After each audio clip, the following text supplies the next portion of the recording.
অনেক দিন ধরে আমরা এই নামে চিনি। ওদের এটাই পোশাকি পরিচয়। বিশেষ করে পৌষ মাঘ মাসে ওদের সঙ্গে আমাদের কারো কারো নতুন করে পরিচয় ঘটে।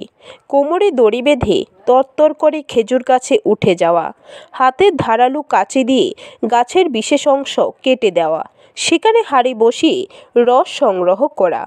আপাতভাবে সহজ মনে হলেও সুস্বাদু খেজুরের গুড় বা লালি তৈরি করা মোটেও সহজ কাজ নয়। বিশেষভাবে নির্মিত চুলায় নির্দিষ্ট সময় ধরে আঁচ দিতে দিতে তৈরি হয় গুড় বা লালির রসদ। এজন্য দরকার হয় প্রচুর লাকড়ি, যা কেনা ব্যয়সাধ্য।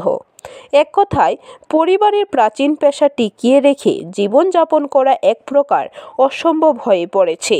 এই কাজ তো 2 বা 3 মাসের বাকি সময় অন্য পেশায় যুক্ত থেকেই বাঁচতে হয় অকপট, জানালেন প্রায় 3 দশকের গাছি জগবন্ধু দেবনাথ। কাকরাবন সুরেন্দ্রনগরের বাসিন্দা জগবন্ধু আর তার মা হেমলতা দেবনাথ মিলে চালিয়ে যাচ্ছেন এই পারিবারিক পেশা। তাদের কথায়, যে পরিশ্রম এবং খরচ করে গুড় বা লালি তৈরি করা হয়, তা থেকে বেশি পয়সা রোজগার করা এক প্রকার দুঃসাধ্য হয়ে উঠেছে। তবু ঐতিহ্যের টানে এই কাজে জুড়ে আছেন বলে জানালেন। পরিবার প্রতিপালন করে দ্বাদশ শ্রেণীতে পাঠরতা মেয়ে রেশমি এবং দশম শ্রেণীতে পাঠরত ছেলে অঙ্কুরের পড়া চালিয়ে যাওয়া অসাধ্য বলেই জানালেন জগবন্ধু। আগামীতে কি করবেন? দীর্ঘ সময়ের পেশা অনেকটাই বন্ধের পথে। তথ্য দিয়ে জানালেন, বহু অঞ্চলে খেজুর গাছ থাকলেও অনিশ্চিত পেশায় আসতে চাইছে না নতুন প্রজন্ম। কি করা? নিজেও জানেন না সমাধান কোন পথে।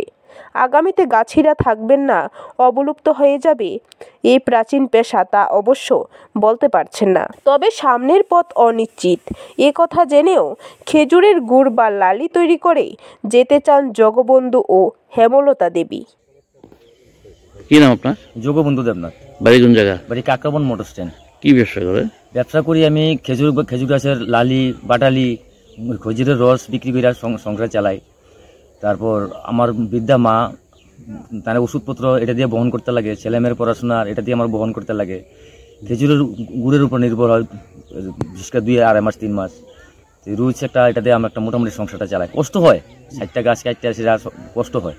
যদি আমাদের আজকাল দিন তো নাই, তা বন্ধ হয়ে গেছে গা, তবু কষ্ট করে আমরা সংসারটা চালাই রাখতেছি। এদের মধ্যে সরকার যদি আমাদের একটু সাহায্য হাত বাড়িয়ে দিত, তাহলে আমরা আর বিরাট উপকৃত হইতাম, গাছ আরও বাড়াতে পারতাম।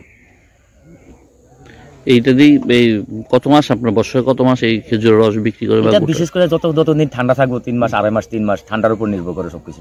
এরপর বাকি মাসগুলো কিভাবে? আপনি বাকি মাস আমরা অন্য সময় কোনো গাছের কাজ করি বা অন্য মানুষের কোনো গৃহস্থির কাজ করি। এটাতে খুব কষ্ট হয় সংসার চালাতে। এই দিয়ে 5 জনের সংসার? এদের 5 জনের সংসার। ব্যুরো রিপোর্ট, খবর ত্রিপুরা।